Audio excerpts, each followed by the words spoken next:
So when I was looking at this question of robots, I sort of came across, I looked at your work and I realized you've written a lot about it over, I think, a period of about 8 years. Perhaps there were papers you'd written before, but the first one I came across that had the word robot in the title was in 2016. So I was hoping you could just say a little bit about your interest in robots, whether the same questions that interested you 8-10 years ago still interest you, how you see the field evolving. Just a few sort of general overview thoughts.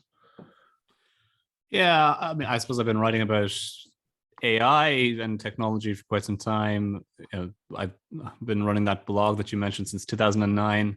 I've probably written stuff on there about AI since maybe 2011, 2012, that sort of range. I mean, some of the early debates around the kind of singularity, and David Chalmers wrote this paper about the Singularity Hypothesis, which was an attempt to, I guess, bring some philosophical rigor to discussions around that idea of an intelligence takeoff. So I remember writing about that when it came out. And yeah, probably my first published academic piece might have been 2016, but I've certainly been thinking about it for a long time. I mean, it's interesting to me that you are skeptical, or you had some skepticism about the idea of philosophy of technology, and maybe that's a function of what you're exposed to initially. But to me, I would have seen, let's say, AI as always integral to, or very closely associated to, philosophy and philosophy of mind in particular. And I think, if you go back to the 1980s, you people like the Churchlands writing about philosophy of mind and looking at connectionist neural network paradigms and how they might provide some insight into the workings of the human mind, which is ironic given that that's now basically the growth area in AI. And I remember reading those books when I was in my kind of late teens, neurophilosophy, and Paul Churchland's book on matter and consciousness, and what was it, the Engine of Reason, the Seat of the Soul, and Daniel Dennett, and they sort of see a lot of close associations between AI, cognitive science, and classical philosophical questions. So I never saw the two as being in. I never saw these kinds of interest in technology as being antithetical to, or kind of problematic intrusion into philosophy. I always thought of them as being sort of bound up together. And in many ways, my entry point into philosophy was philosophy of mind. And most of the stuff that I read about philosophy of mind was talking about AI. So it just seemed natural to bring the two together. Okay, I mean, in a sense, like, it's not necessarily a very good answer, but perhaps it was partly an aesthetic thing. Like, I didn't necessarily like the ideas that, say, people like Dennett brought in. It often felt a bit reductive. I know that to sort of make aesthetic claims about things that may or may not be true isn't necessarily what philosophers are there for, but that was partly what it was. I suppose I often found the kind of reductionist or eliminative pictures a little bit barren. Maybe I'm a little bit of a romantic at heart. So it wasn't so much that I didn't see it having a place, it was just that my temperament maybe didn't sort of align me too closely with that. But that's sort of, that's by the by, really. So I wanted, before we sort of get cracking, I wanted to sort of look at maybe some of the, almost a little bit about the way that you approach philosophy, because your blog, podcast, etc., Philosophical Disquisitions, has a quote from C.S. Lewis at the top: things hid and barred from common sense. And often when you write your papers, you'll often say that, well, there's certain audiences who will think that the kinds of positions I'm defending are counterintuitive or absurd. So for example, the question may be something like, should it be illegal for a paedophile to have sex with a child sex robot? That sounds like the kind of question that people just don't ask. Or there may even be ones where you may say, is mutual love between a human and a robot possible? Which may not be sort of too far out there. It's just most people would have a strong emotional response to this kind of question. They say it's absolutely not possible. It's a ridiculous question. So I'm interested, what is it that draws you to these questions that seem to trouble our commonsensical way of understanding certain things? Yeah, I've had that quote on my blog for like 11 years, 12 years now, I guess, almost, and no one has ever commented on it before. So you're the first person who's commented on it. And as far as I'm aware, it's not a quote from C.S. Lewis. I took it from Shakespeare. So I think it comes from Love's Labour's Lost. So, I mean, there's a scene at the start of that play where they're trying to build a kind of academic community amongst these kind of lords, and they talk about things hidden, barred from common sense. That is study's great recompense, or something like that. So that's what I took it from. It's possible that C.S. Lewis also used the same quote, but that was where I had it.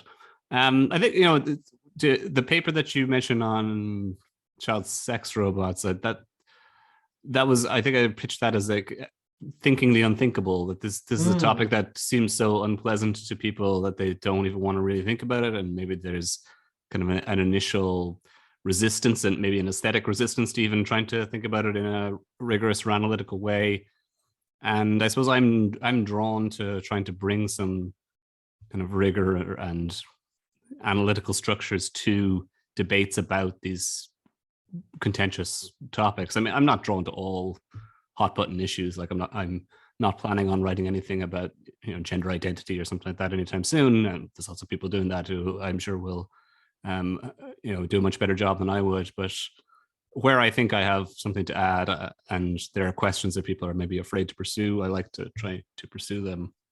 And so that seemed like an obvious place. And I mean, part of the motivation to say behind that paper is that in debates about that technology, you tend to get maybe simplistic, I mean, how would you put it, kind of like soundbite arguments that people offer.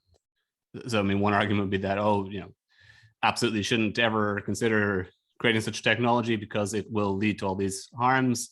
Or conversely, people say, well, no, there's a potential benefit to this technology because it has the potential to be used as a therapy for people and prevent them from committing harm in the real world. And I suppose I want to move beyond that, those kind of simplistic headlines, which you often get in debates about them.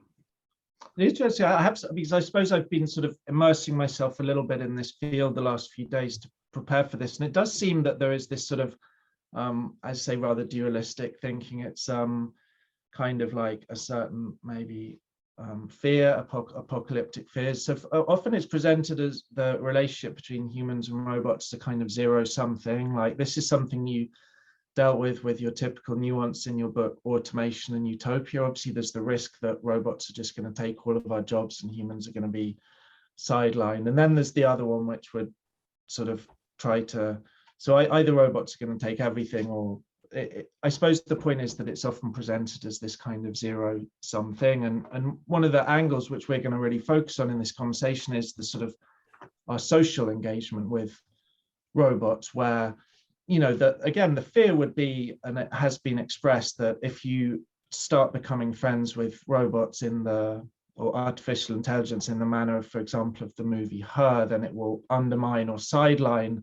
human relationships, which are maybe naturally more complex or messy, and maybe not quite as, although obviously in that movie it did turn complex and messy. But anyway, I thought we'd sort of crack on. Like, I thought I'd call the talk or the conversation We and the Robots, which obviously brings to mind the Kraftwerk song We Are the Robots. So before we consider our relationships with robots, I thought I'd sort of think about the more metaphysical question of whether we may think of ourselves as robots, because it could be a good way to introduce some of the ideas about what a robot is, how reflections on what a robot is could reflect on us. So Kevin O'Regan, who's a philosopher of mind, in an interview I read ages ago, basically said, ever since I've been a child, I wanted to be a robot.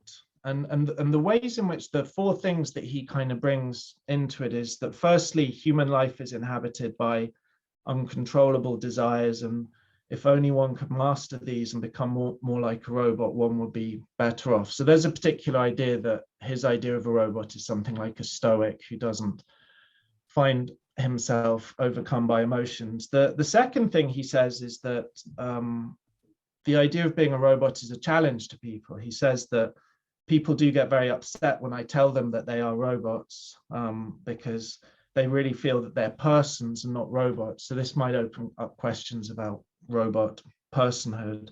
And then he says, the fact that I'm a robot doesn't mean that I don't suffer pain or fall in love or appreciate art.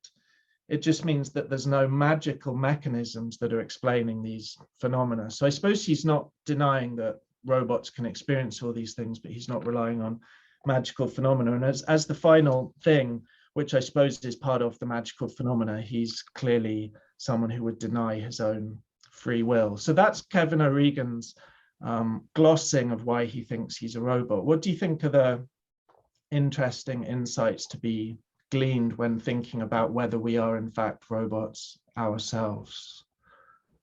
Sorry, one of my children is crying in the background, so I'm slightly distracted at the moment, but there's somebody with her. But I suppose I'm quite sympathetic to that Kevin O'Regan line.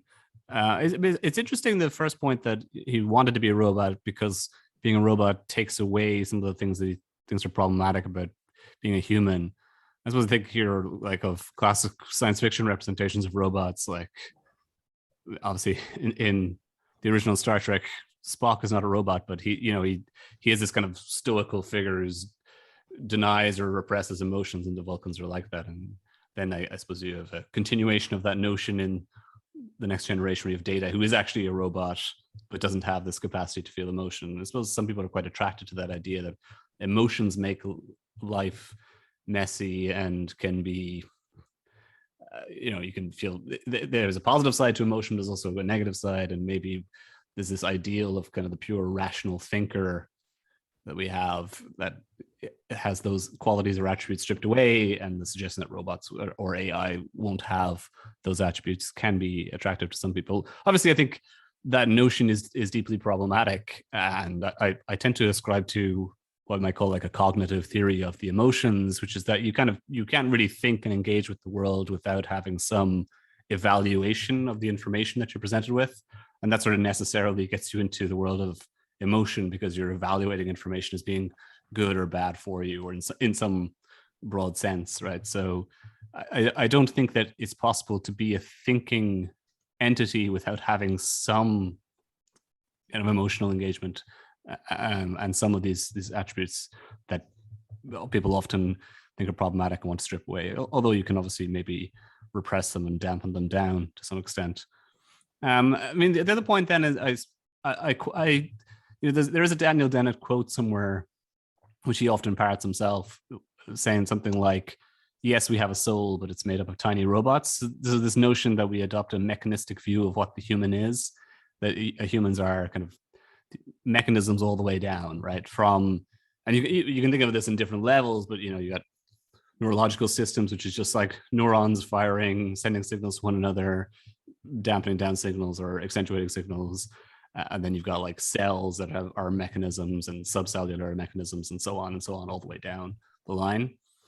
And I suppose I'm quite attracted to a mechanistic view of reality. I mean, I'm not competent enough to defend a complete metaphysical worldview, but I certainly lean in favor of something like a naturalistic structuralism. That's not necessarily reductive in the way that I suppose like the Churchlands might say, where you eliminate the mental from all discussions of human life, that you can somehow replace talk about neurons firing and communicating with one another. You can substitute that for conversations about emotion or beliefs and desires and so forth. I don't go that far, but I do tend to ascribe to a mechanistic view of the world, that our world is just a bunch of mechanistic structures knitted together in a very complicated way. So this does, I think, color a lot of my views on these debates about human robot or human AI relations, because I suppose I think that in principle we are very sophisticated mechanisms, and if we can create mechanisms that are equivalently sophisticated to us, they may not be exactly functionally equivalent, but they may behave and act in the same way, then we can do that, and they can have all the qualities and attributes that we have, possibly other attributes too. So there's no in principle reason for me to think that we can't create general artificial intelligence or robots that are effectively the same as humans. I think for other people who don't share maybe those sort of mechanistic starting points, this is a much tougher cell and a much harder bridge to cross, and they think there is some almost essentially unbridgeable chasm between the human and the artificial, which I tend not to believe in. And I mean, just one other point on this is that like one thing I frequently encounter in debates about, but the nature of AI and robots and technology and our relationships to them is the claim that humans aren't machines. And I always find that just a very frustrating claim, because I think unless you believe in a soul or you believe in some kind of dualism, which I don't tend to believe in, I think we are just machines. We're just maybe different kinds of machines, but there's nothing qualitatively different about us compared to the machines that we create.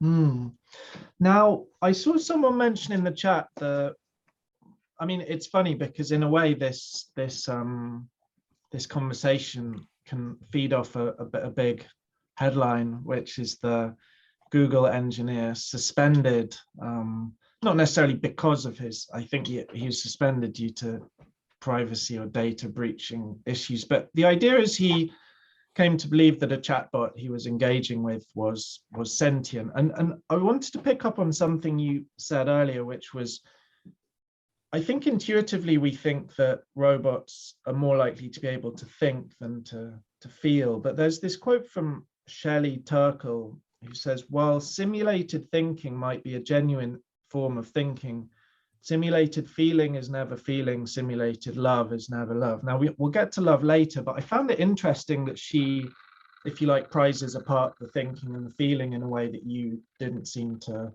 agree with. So why do we think that, if you want to call it sapiens, the capacity to think is so much more difficult to achieve than sentience, the capacity to feel, which is why I suppose there was this big hoo-ha over the Google engineer who claimed that the artificial intelligence he was gaining with was in fact sentient because it was able to express certain thoughts related to, for example, loneliness, fear of death, and so on, which seems to be reflective of sentience.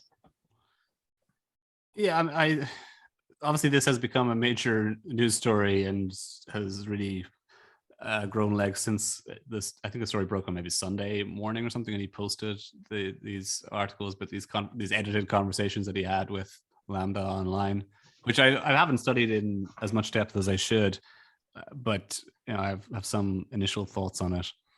My main thought is that it's very hard to evaluate his claims because this is a proprietary technology, and he is releasing an edited version of the conversation that he had with it. And to really investigate his claims, you'd have to have this released to the public and investigated from multiple angles. So that's my sort of quick summary view. We can get into some of the details afterwards if you like. I think we do need to like finesse some of the concepts that are employed in this debate. I think and that's what philosophers do. But sentience, you can think about it on multiple levels. You can talk about sentience as the capacity to feel, but basic emotions like pleasure and pain, fear, loneliness, and so forth. And that's how I tend to think about sentience. And there are different grades of complexity of sentience. And there's kind of the highest, maybe the higher level, or what we think of as being distinctive of humans, is a kind of self-awareness of sentience. So I'm sure most animals are sentient in a sense that they can have a capacity to feel pleasure and pain, but maybe they aren't self-aware or have a sense of themselves existing over time. It's very hard to evaluate these things, which we can also talk about. And that's one of my main issues with this whole debate. So you can think about sentience as coming in different grades of kind of simple feelings and more complex self-perception, self-awareness, and self-consciousness. Intelligence or thought is kind of a different type of thing, I think, or maybe a different attribute or quality, like the capacity to understand the world, to engage with the world. I mean, my sense of reading through the conversation that Blake Lemoine had with LaMDA, this language model that Google have created, is that it is reasonably impressive, assuming you take the conversation on face value, that this is really the conversation that he had with it. is reasonably impressive in how it can kind of fluidly engage in a conversation with him. But there are certain crucial aspects in the conversation where I kind of wish he had probed in a bit more detail on some issues. Like, so one example which a lot of people picked up on is Lambda says something like, I feel pleasure when I'm with my friends and family.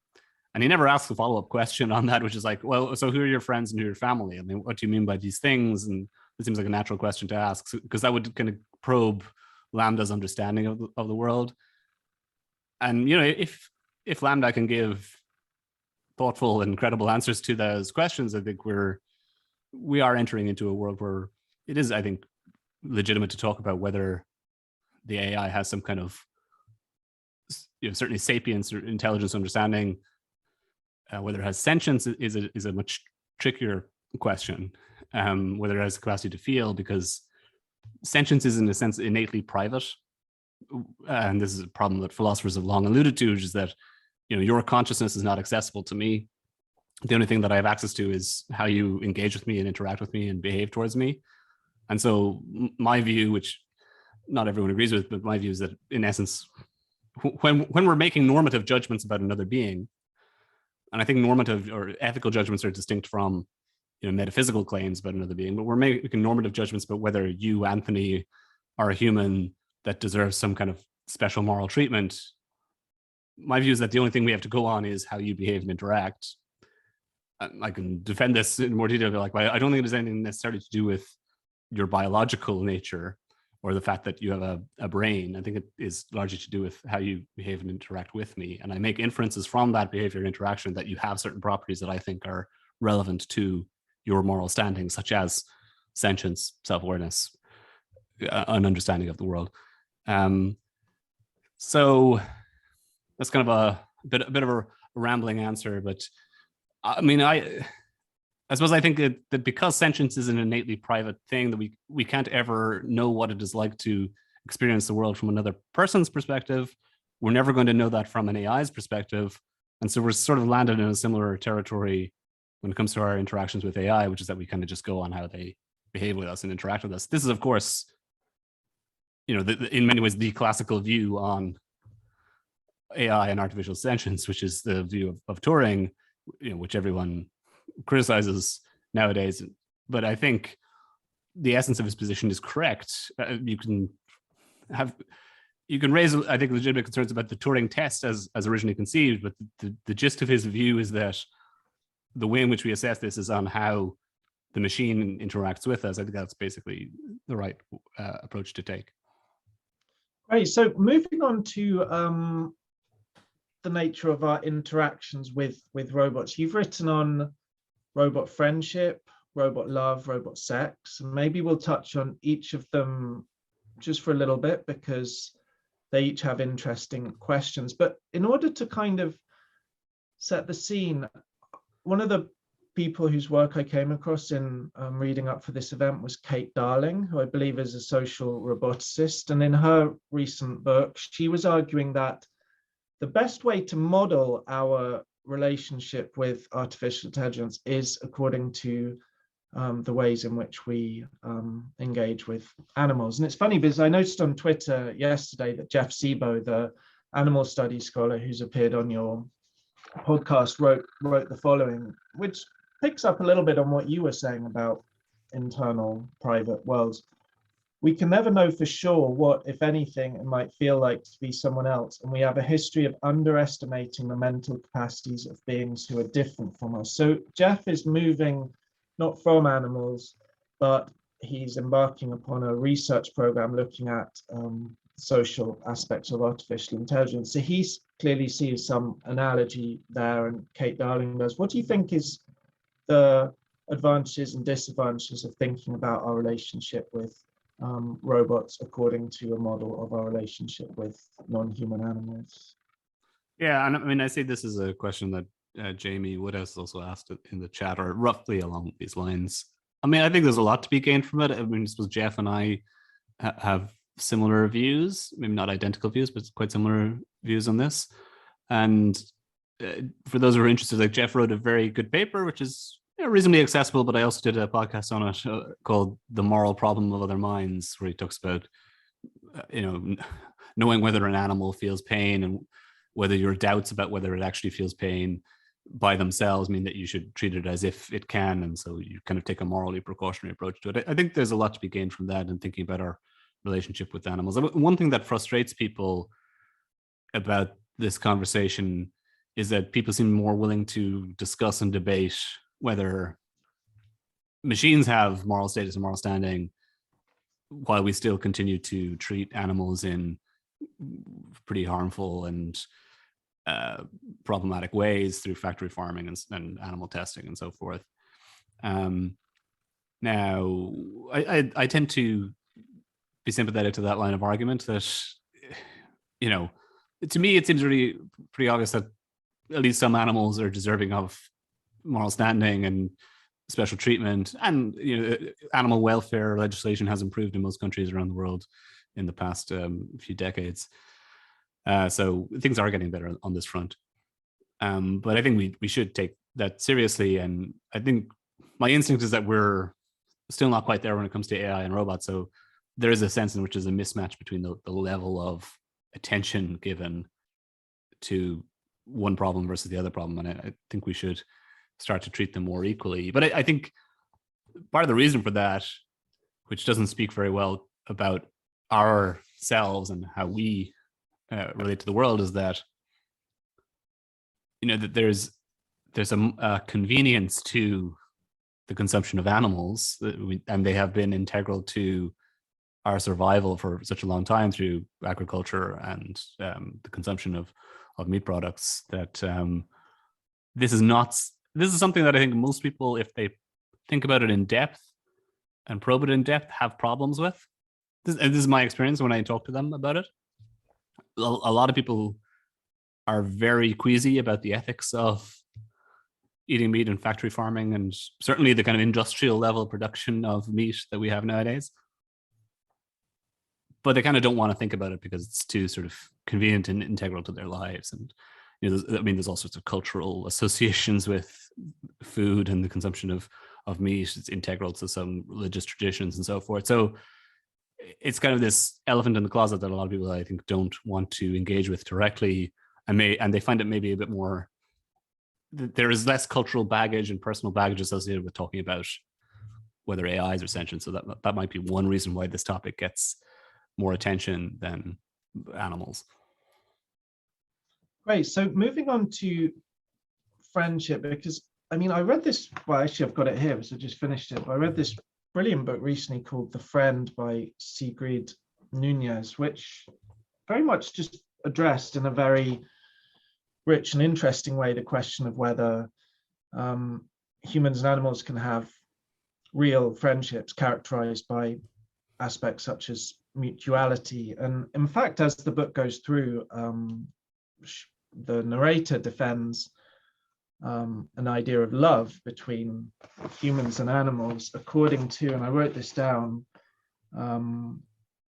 according to Rilke's definition of love in his book Letters to a Young Poet. So the quote from the book is, "What are we, Apollo and I," being her and the dog, "if not two solitudes that protect and border and greet each other?" Now, some people may find that vision of love somewhat unattractive, the idea of two solitudes. It's quite a loaded phrase. We may wish to not think of ourselves in those ways. But I found it interesting, the idea that this was presented as a valid, maybe not the highest form of love available, but something that had many of the qualities that we would associate with friendship, such as mutuality, care, and those kind of things. What do you make of the possibility of friendship with robots that would be built upon what we might consider the standard virtues of friendship, such as authenticity, mutuality, equality, and so on? I ask it because I was especially moved by that book, and I felt it made the best case I've read to date of why we can think of a relationship between a human and a non-human animal along the lines of genuine friendship and love. So yeah, I think this is a complicated debate, but again, animal lovers or people who have pets, I think, will be very sympathetic to the idea, and it is a lived reality for them that they have friendships with their pets, with their animals, and these are deeply meaningful bonds, and there is a kind of reciprocity to them as well that we associate with friendship. I mean, to kind of take a step back, I think, part of the issue here is that the concept of friendship or the concept of love is loaded with multiple different like conceptions or ideals of that, right? So I mean, the classical framework on friendship, let's say, is something like Aristotle's framework, where he distinguishes between 3 levels of friendship. It talks about, pleasure friendships, or you interact with somebody else, but it's just purely a matter of pleasure. You get enjoyment out of it, but there's nothing more to it. So I don't know. The example that I sometimes use, you have somebody that you play a weekly squash game or tennis game with. You don't talk to them outside of that context. You don't really have any interest in their life outside of that context. It's just about playing the game. You have a great time playing the game. You both get something out of it. It doesn't even matter in some level if you both get something out of it. You get something out of it. This person is your pleasure friend. And it also talks about utility friendships, which are kind of the same thing, except you might have a broader sense of what you're getting out of the friendship. So there might be some people that you are friendly with for strategic reasons. I don't know, in your career, they give you access to opportunities. So that's another kind of style of friendship. And then the last type of friendship that Aristotle mentions, which is his highest ideal of friendship, is this virtue friendship, where you're kind of meeting on equal terms. You're interested in one another's lives. Your lives go better because you are bounded together. There's a sense that you're on a shared journey through life. You acquire virtue and meaning through this relationship, and that's sort of singled out as the highest ideal of friendship. And in many conversations, it is the type of friendship to which we all aspire, or should aspire, or is held out as the one to which we should aspire. Now, there are other conceptions of friendship that you find dotted throughout the philosophical literature. Thomas Aquinas had a interesting discussion of friendship, and Cicero, but I won't go into those different conceptions of friendship. I think the Aristotelian framework might be simplistic, but that sort of gives you a rough idea that there's different grades or levels of friendship that you can have. And so when you talk about whether we can be friends with robots or animals, I think you at least have to acknowledge that there are different styles of friendship. People often use different terms as well to express this. You talk about, acquaintances, casual acquaintances, people that you're friendly with, but you're not friends with, your best friends as opposed to the other friends that you have, work friends versus, school friends. So people often have this sense themselves when they discuss their peer groups that they have different levels of depth to the relationship or connection that they have with people. So bearing all that in mind, my rough take on it is that, of course, you can have friendships with animals, and of course you can have friendships with robots. They might be just purely pleasure friendships or utility friendships, right? Whether you can have a virtue friendship with a machine is, I guess, the more challenging thing, because people typically think that requires that the machine or the animal has certain capacities that a lot of people think they can never have. Like, there's always some kind of power asymmetry between you and the machine, or you and the animal. You're not on an equal footing, so you lack that kind of mutuality requirement. Maybe the machine doesn't care about you, as a common claim, that it doesn't actually have your best interests at heart. The machine is created and controlled by a corporation with a commercial agenda, let's say, so it doesn't care about you in the relevant sense.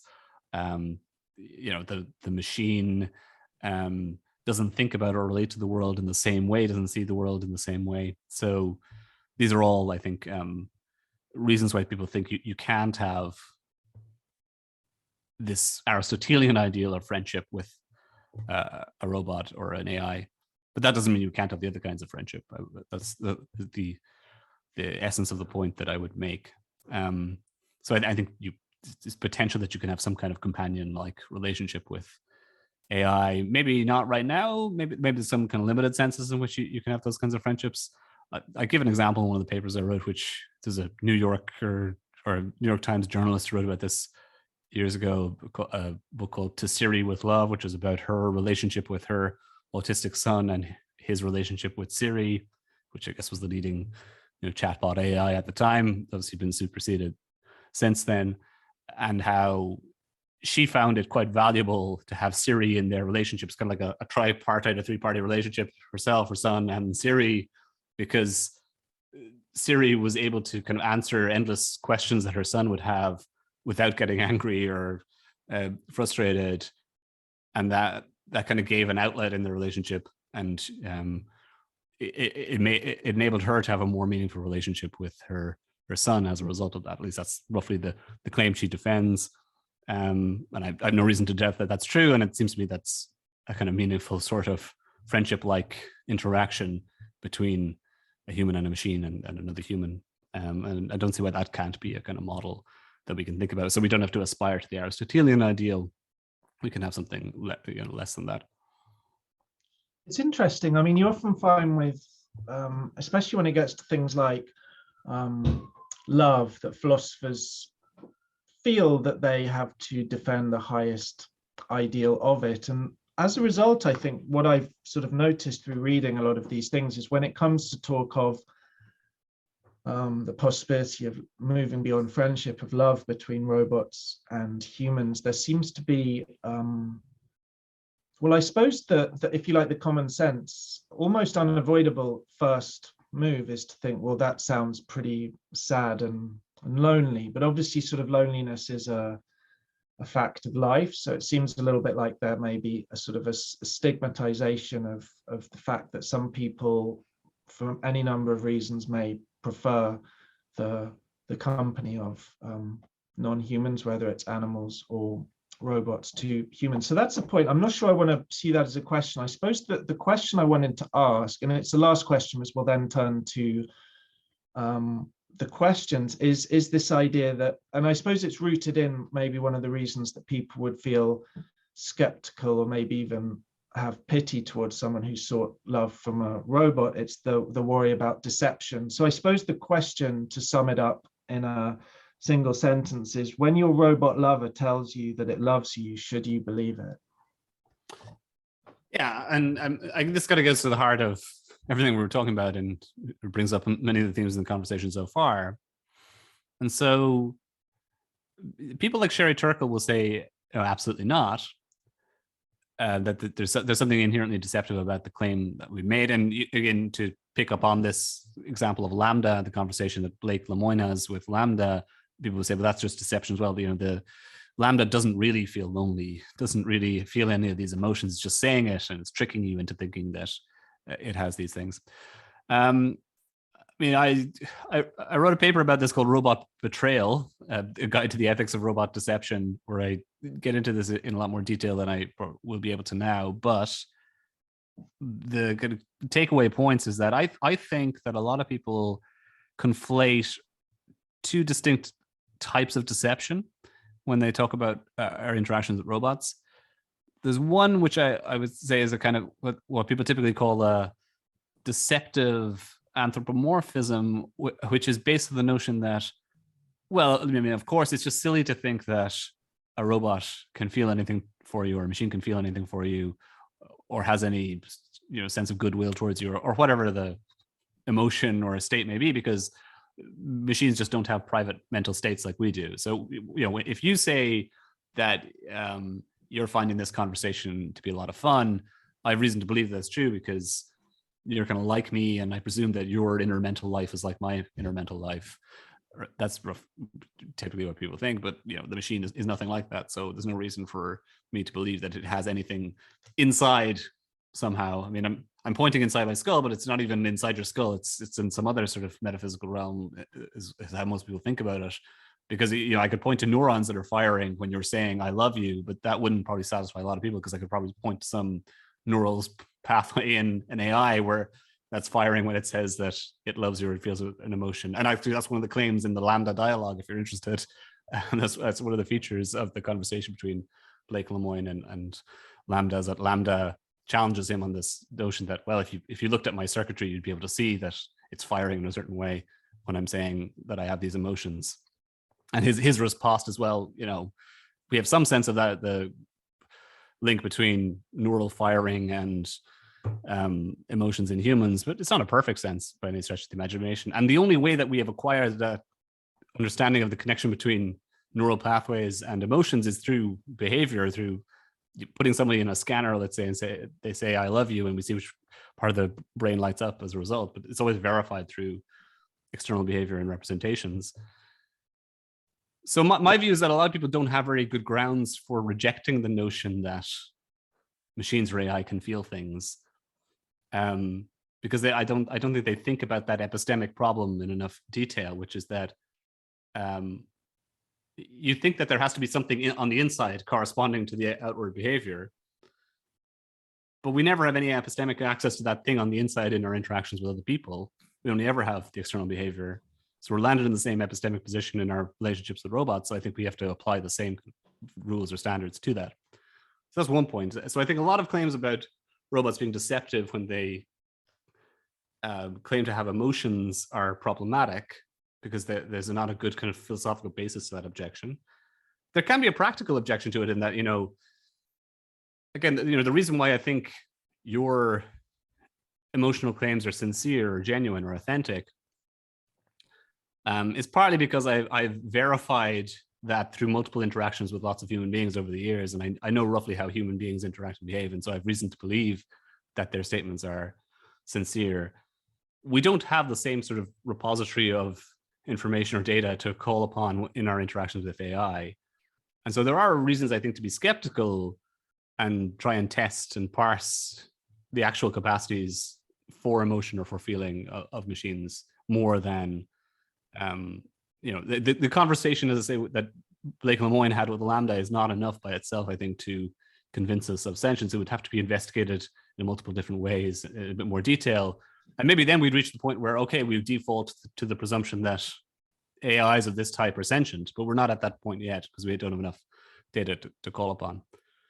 There is another kind of deception involved in our interactions with robots that I think is problematic, which I refer to as betrayal, which is not about being deceptively anthropomorphic, but is more about really about like corporations using machines for ulterior motives or purposes that is somehow hidden from people, that they're deceiving you into thinking that the machine is doing one thing when in fact, it's doing something else, or in tandem with that.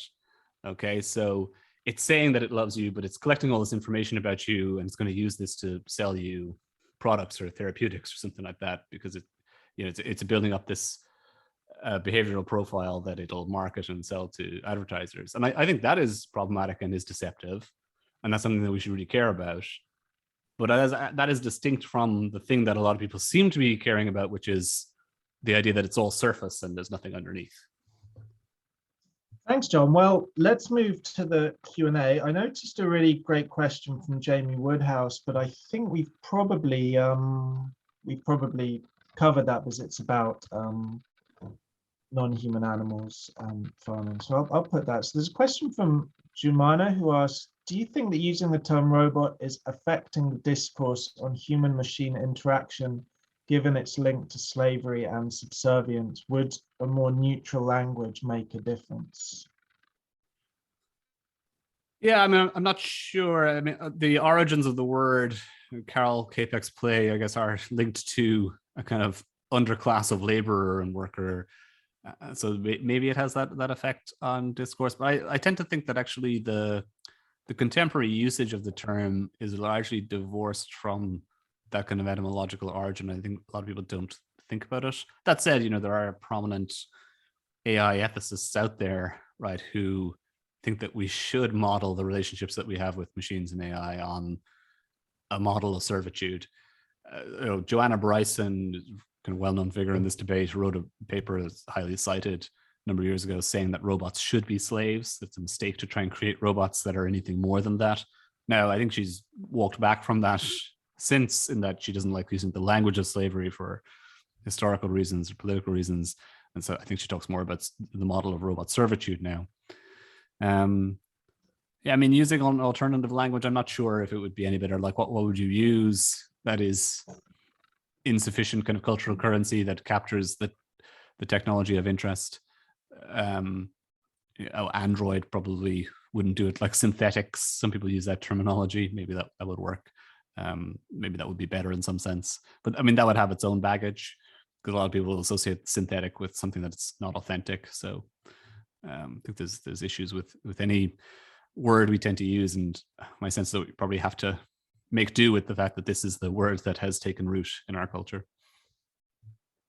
Thanks. So this is a question from Chris Belshaw. Hello, Chris. Chris, in fact, if we're going to do more plugging of the journal, wrote a very interesting piece called "What is the Point of Wild Animals" in our latest issue. I mean, we've sort of touched upon this, but maybe Chris's question can nuance a couple of points. So he asks, maybe I can be friends with a dog, but not a goldfish. And in brief, because the goldfish can't be friends with me, can I be friends with a machine if it can't be friends with me? So I guess this sort of touches and maybe nuances your point about mutuality earlier.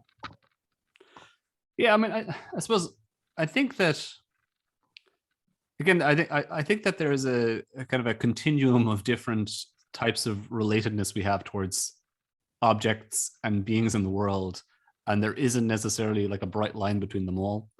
So you can talk about having attachment to something, and attachment doesn't necessarily carry the connotation that the other thing has any sort of reciprocal actions towards you. You could be attached to inanimate things. I'm very attached to my, Star Wars figurines or something, but obviously there's no reciprocity there, but that attachment can be kind of profound in some people, right? And I would feel like I've lost part of myself if I lost that thing, and people often kind of ridicule that sort of attachment to inanimate things, but I don't think there's anything necessary to ridicule about it. I think there can be sort of meaningful relatedness to inanimate things. I mean, I guess the intuition about the goldfish versus the dog is largely to do with the reciprocity or the perceived reciprocity of it, where the dog responds to your voice, it learns its name or the name that you use for it. It can respond to commands. It greets you when you come home. It sits in your lap for a cuddle or to be petted. It plays games with you. So there's kind of a whole other set of behaviors, apparently reciprocal behaviors. It engages in mutual activities with you that convince you that is more like a friendship. And so, like, when it comes to artificial beings, I think roughly the same sort of standards apply. There are some kinds of, my laptop that we're using to discuss or have this conversation with is relatively doesn't have much. There's not a very reciprocal relationship. It's very much a one way relationship. I'm quite attached to it. A lot of important information on it. A chatbot, there's more reciprocity. A robot, which is physical and embodied, can talk to me and move around a room, play games with me. There's more reciprocity. So again, you start ascending the chains of the depth and strength of the relatedness that you have to this other being, and then you sort of tiptoe gradually into the world of friendship and friend-like relationships. Thank you, John. Chris, feel free to follow up if you have anything else you want to add to that. Also, it's worth noting, if you've sent any questions to the chat, they probably won't be asked, because normally I'm the one monitoring the chat, but I'm not doing that today. So I'm just looking at the Q&A. So if you have any more. So I wanted to ask a question from Catherine Montalto. So Catherine asks about your thoughts related to human bias based on gender and race, how they get baked into machine learning. So Catherine cites a story earlier this year about men using AI chatbot girlfriends only to verbally abuse them. So I guess this is clearly, I mean, having done some of the reading, I can't remember her name exactly, but she's called Catherine, who made a very strong case against the development of sex robots, because she felt that it kind of only increased certain harmful forms of sexual interaction. So I suppose Catherine's asking about that, but maybe a little bit more contemporary than that. Yeah, I mean, so it's Kathleen Richardson who started something called the Campaign Against Sex Robots back in 2015. I don't know if the campaign exists anymore, and I think it also changed its name to something like the Campaign Against Porn Bots or something like that last year, but it seems to be relatively inactive at this point in time. I mean, again, there's different things here. So if you talk about robots or dolls or something like that, there's the physical representation of people that tends to play upon maybe certain stereotypes, or in certain kind of maybe beauty norms, let's say in the case of love dolls or sex dolls, that people find problematic, that reinforces maybe negative body image and so forth. So that's one level of it. And then like with AI, the complaint is often that, Microsoft got into trouble a number of years ago when they had this chatbot called Ty, I think it was kind of mimicking a teenager on social media that learned from conversations on social media and started saying all sorts of racist things because it's basically just copying what it's being fed, and people started feeding it lots of kind of racist slurs and jargon. So it's kind of a garbage in, garbage out problem with that kind of AI learning model that you get. So yeah, look, I mean, the gist of it is these are very significant problems that people write about a lot. Bias is a huge problem in machine learning. How to counter it and overcome it is probably the most prominent ethical conversation. Hard to do justice to it here, but there's no people who've come up with fairness metrics that you can use to improve the function of AI that's used to assist in decision making, like about employment or releasing prisoners and things like that, or child protection. There's algorithms used in all of these systems to kind of predict risks, and they're biased in various ways. And there's lots of attempts to overcome that problem of bias. So this is certainly one of the hot button topics and one of the things that is most widely discussed when it comes to machines and AI. Thank you. So I asked Chris if he wanted to follow up, and he has. So Chris says there is good reason to believe there's stuff going on in the dog's head. It's not just behavior, but an inference to a mind, something like ours, on the basis of behavior plus biology. And that sort of inference isn't legitimate where the machine is concerned. I suppose the question would be comment or something like that. Yeah, this is the kind of argument that I just don't understand. That'll be the only thing I say. So I've written a few papers on this about defending a position that I call ethical behaviorism, where I go into this sort of biological Mysterianism or exceptionalism that a lot of people adhere to, and I just think I'm deeply misguided, because I think the reality is that there's certain reasons to think that is how people think, that they draw analogies based on biological similarity. But my point would be that is not a sufficiently robust basis on which to draw distinction between things. And there's all sorts of thought experiments you can run to illustrate this point. And you may not like thought experiments, but this is what a lot of philosophers do. But imagine you had woke up one day, then it turns out that the spouse that you're living with tells you, I'm actually not from the planet Earth. I'm an alien from the Andromeda galaxy. I'm not a carbon-based life form. I'm a silicon-based life form. I'm involved in a completely different context to you. We still shared a life over the past 20 years, and we had all those interactions, and I behaved in certain ways towards you. But I'm not made of the same stuff as you are. I haven't evolved in the same way as you do. I don't have the same kind of cellular systems or something. Would that suddenly kind of reverse your judgment about whether you had a meaningful relationship with them, or whether they have any kind of basic moral standing? I think that's obviously not the case. To me, my intuition is very strongly that learning that they are biologically distinct from me or mechanistically distinct from me wouldn't be sufficient to override my presumption that the relationship that I had with them was a meaningful one, or that they have some basic moral standing. You might have reasons to doubt the relationship because you think that, well, did they have some ulterior motive for it? Why are they here? That's a separate question. But whether they had some basic moral standing, I think would still hold true. So yeah, that kind of biological exceptionalism perspective is one that I personally think is misguided. Thank you, John, and thank you, Chris, for developing that interaction. So we're pretty much at time. So Alex has asked a nice question to end it off with. So he talks about the potential for robots to transform society, for example, creating abundance, problem solving, companionship. The question that he asks is, what should societies be doing to prepare for these changes, and what is the role that philosophers should be playing in this transformation?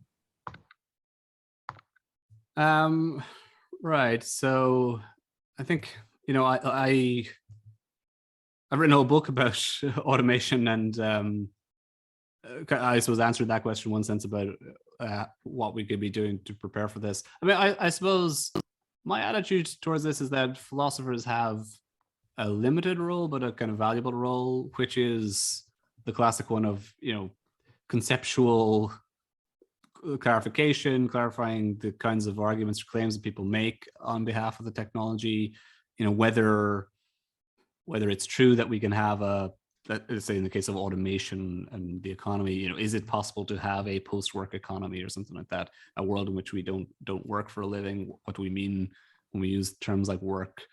Is it possible to have a world of abundance? What does that mean? What does abundance and scarcity, what do these concepts actually really mean, and what function do they perform in debates about the value of life and so forth? So I think that philosophers can perform that kind of role. I think philosophers have a useful role to perform in speculating about possibilities in a rigorous way. But I think there are many other disciplines and many other perspectives that are brought to bear on these debates and should be brought to bear on them. I think, science fiction authors often do a wonderful job of kind of richly imagining worlds, right? I think, obviously there's classical science fiction writers who've done this very well, have speculated about possibilities with technology and future relationships to machines over the years. Nowadays, there's some kind of more mainstream literary authors that are doing the same thing with more or less success. Something like Kazuo Ishiguro and Clara and the Sun, I think, does a pretty good job of imagining a future with robots. Ian McEwan, maybe not quite as good a job, although I didn't dislike the novel that he wrote about the topic, but a lot of people seem to have hated it. And obviously then technologists who are creating these technologies, and social scientists and social psychologists, human robot interaction, social psychology and robots, these are major fields of academic inquiry that all have kind of very useful perspectives to bring to bear. So I mean, building up psychological profiles of people who are more willing to consider relationships with robots is something that there's a very active research literature on. It's very interesting and is worth engaging with. So philosophers, I think, have an important role, but they certainly don't have the only role, and there's lots of other perspectives that should be brought to bear on these topics.